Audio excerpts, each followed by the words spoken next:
এমন অনেক দিন গেছে, আমি অধীর আগ্রহে অপেক্ষায় থেকেছি। হেমন্তের পাতা ঝরার শব্দ শুনব বলে নিঃশব্দে অপেক্ষা করেছি বনভূমিতে। কোনো বন্ধুর জন্যে, কিংবা অন্য অনেকের জন্যে, হয়তোবা ভবিষ্যতেও অপেক্ষা করব। এমন অনেক দিনই তো গেছে, কারো অপেক্ষায় বাড়ি বসে আছি। হয়তো কেউ বলেছিল, অপেক্ষা করো, একসঙ্গে বেরোবো। এক শনিবার রাতে, খুব ক্যাজুয়ালি, কোনো বন্ধু ঘোরের মধ্যে গোঙানির মতো উচ্চারণ করেছিল, বাড়ি থেকো, ভোরবেলা তোমাকে তুলে নেব।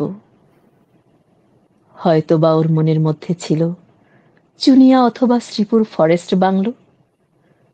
আমি অপেক্ষায় থেকেছি। যুদ্ধের অনেক আগে একবার আমার প্রিয় বন্ধু অলোক মিত্র ঠাট্টা করে বলেছিল, জীবনে তো কিছুই দেখিলি না, নুবজুপিঠ পানশালা ছাড়া। চল, তোকে দিনাজপুরে নিয়ে যাব। কান্তজির মন্দির ও রামসাগর দেখবি, বিরাট গোলাকার চাঁদ, মস্ত খোলা আকাশ দেখবি, পলা ও আধেয়াদের জীবন দেখবি। গল্প টল্প লেখার ব্যাপারে কিছু উপাদান পেয়ে যেতেও পারিস। এখন পারতেছেন না? অপেক্ষা করিস, আমি আসবো। ওকে। আমি অপেক্ষায় থেকেছি। আমি বন্ধু, পরিচিত জন, এমনকি শত্রুর জন্যেও অপেক্ষায় থেকেছি। বন্ধুর মুখের হাসি আর শত্রুর ছুরির জন্য অপেক্ষায় থেকেছি। কিন্তু তোমার জন্যে আমি অপেক্ষায় থাকব না, প্রতীক্ষা করব। প্রতীক্ষা শব্দটি আমি শুধু তোমার জন্যে খুব যত্নে বুকের তরঙ্গে তুলে রাখলাম। অভিধানের শব্দ দুটির তেমন কোনো আলাদা মানে নেই, কিন্তু আমরা দুজন জানি ওই দুই শব্দের মধ্যে পার্থক্য অনেক। অপেক্ষা একটি দরকারি শব্দ, আটপৌরে দোতনাহীন ব্যঞ্জনাবিহীন অনেকের প্রয়োজন মেটায়।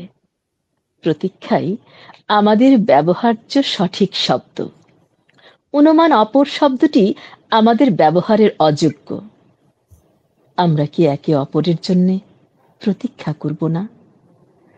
আমি তোমার জন্যে পথপ্রান্তে অশ্বত্থের মতো দাঁড়িয়ে থাকব, ওই বৃক্ষ অনন্তকাল ধরে যোগ্য পথিকের জন্যে প্রতীক্ষমান। আমাকে তুমি প্রতীক্ষা করতে বলো, আমি ঠায় দাঁড়িয়ে থাকবো অনড় বিশ্বাসে। দাঁড়িয়ে থাকতে থাকতে আমার পায়ে শিকড় গজাবে। আমার প্রতীক্ষা তবু ফুরবে না। ধন্যবাদ।